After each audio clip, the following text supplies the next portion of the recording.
Hello guys, welcome back to channel. अभी का scene ये है, अभी इसमें एक सवाल दिया हुआ है जो है रासायनिक साम्य में पूछा जाता है केपी और केसी का मान।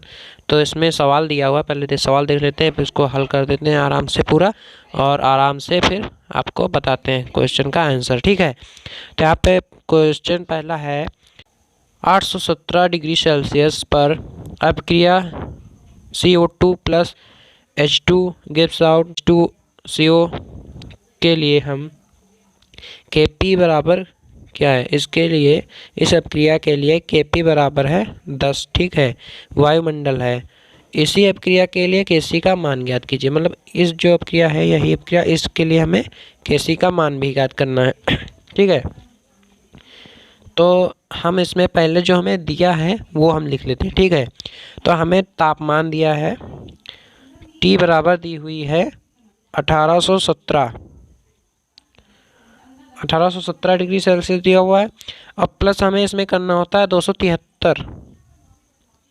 ठीक है, जब इसमें हम प्लस 273 कर देंगे तो हमारा ये हो जाएगा 1090। ठीक है, ये हमारा 1090 हो जाएगा। और यहाँ पे देखिए केपी बराबर दिया हुआ है, केपी बराबर हमारा मान दिया हुआ है 10।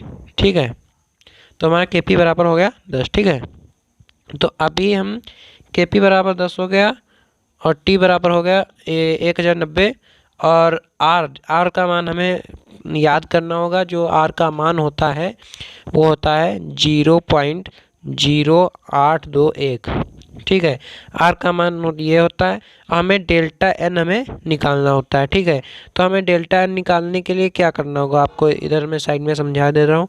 देखो, डेल्टा एन निकालने के लिए हमें पहले ये लिख दें CO2। अब क्या को लिख लेते हैं, CO2 C2 gives out 2CO, ये हो गया। ठीक है, अब देखना है हमें, यहाँ पे देखो हमें यहाँ पे लिखा है जो हमारा होता है अभिकारक और उत्पाद। हमें अभिकारक में से अपकारक को जोड़कर उत्पाद में से घटा देना होता है। देखो, अब का घटाना क्या होता है, जो इसके होते हैं गुणांक, जो इसमें इसके गुणांक में लिखा होता है इसके सामने। ठीक है, यहाँ पे जो यहाँ पे सफिक्स में लिखा होता है इसे घटाना ही होता है, इसके जो गुणांक में लिखा होता है यहाँ पे। ठीक है, इस साइड में लिखा होता है, यहाँ पे इससे घटाना होता है। देखो, इधर है 2 और यहाँ पे जहाँ पे कुछ नहीं होता वहाँ पे होता है 1 + 1, यहाँ पे हो गया 2। ठीक है, यहाँ पे हो गए 2, यहाँ पे हो गए 2, तो 2 में से 2 चले जाएंगे, कितना बचेगा, 0 बचेगा।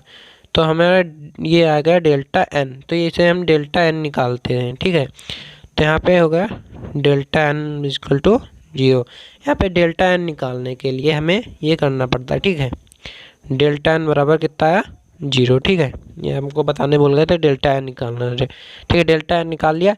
अब हमें केसी का एक फार्मूला होता है, ये लिखना भी, ये होता है केसी बराबर केपी अपॉन RT, होता है डेल्टा एन।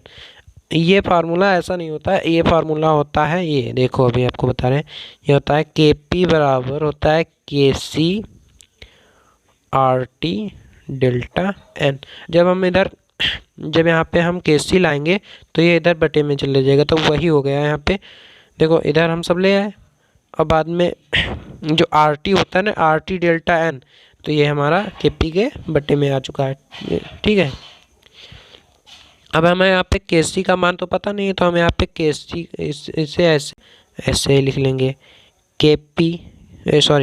केसी बराबर केपी का मान हमें पता है, केपी का मान हमें दिया हुआ है 10, तो हम यहाँ पे केपी को लिख लेंगे 10। अब देखिए आर का मान हमें पता है, आर का मान है 0.0821। ठीक है, और इंटू, अब हमें एन नहीं टी हमें दिया हुआ 1090, और ऊपर इसका जो स्क्वायर है डेल्टा एन, तो डेल्टा एन का मान है 0। तो यहाँ पे लिख लेंगे केसी बराबर 10 अपॉन डेल्टा। देखिए यहाँ पे जब इसका हम पहले ऐसे स्क्वायर कर लें, गुड़े इसका हम भी स्क्वायर कर देते हैं, ऐसे भी कर सकते हो आप, अलग अलग तोड़ लें। अब आपको बता दिया, यहाँ पे किसी में इसकी घात 0 होती है, उसको गुणा करने पर वो जीरो हो जाता है। ठीक है, कोई भी संख्या होगी जिसकी घात जीरो होगी उसके गुणा, जब उसे गुणा करेंगे तो जीरो हो जाएगा। ठीक है, तो यहाँ पे जीरो गुणे जीरो तो इसका कोई अर्थ ही नहीं होता, तो हम यहाँ पे लिख देते हैं 10। तो हमारा KC बराबर 10 आंसर आ गया। ठीक है, आपको KC का मान पता चल गया होगा। अब एक सवाल और ले लें। हाँ देखिए, 445 डिग्री सेल्सियस पर एक अभिक्रिया लिख लेते हैं, हाइड्रोजन, ठीक है, H2 plus I2 gives out 2HI के लिए KC इक्वल टू 50 है। यहाँ पे KC दिया हुआ और यहाँ पे पूछ रहा है KP का मान। तो अब हम KP का मान ज्ञात करेंगे। पिछले वाले में हमने ज्ञात किया था KC का मान, और KP उसमें दिया हुआ था, यहाँ पे दिया हुआ है KP का मान ज्ञात करना है। ठीक है,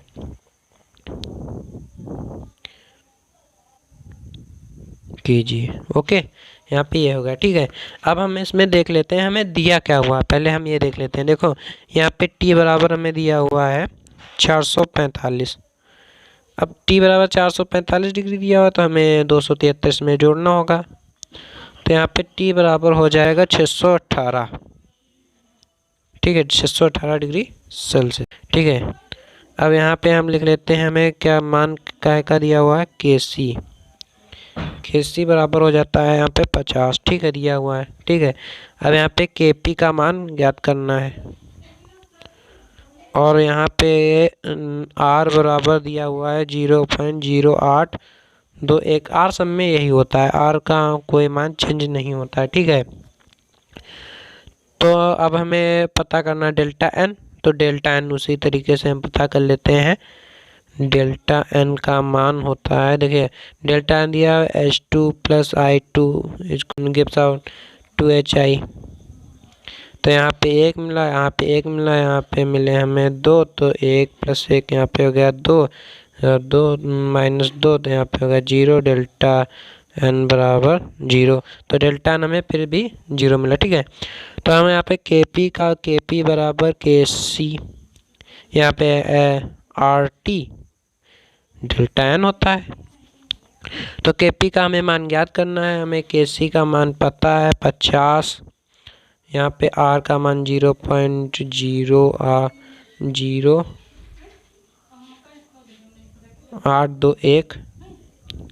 और 618 डेल्टा N का मान 0। ठीक है, तो यहाँ पे देखो 50 हो गया और यहाँ पे हो जाएगा 0, जिसका मान 0 हो जाता है उसका मान होता है 1। ठीक है, तो KP बराबर हो जाएगा यहाँ पे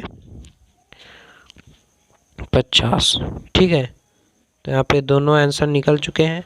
और आपको कैसा वीडियो लगा कमेंट में ज़रूर बताइए, और चैनल को सब्सक्राइब करें, लाइक करें और शेयर भी करें। धन्यवाद।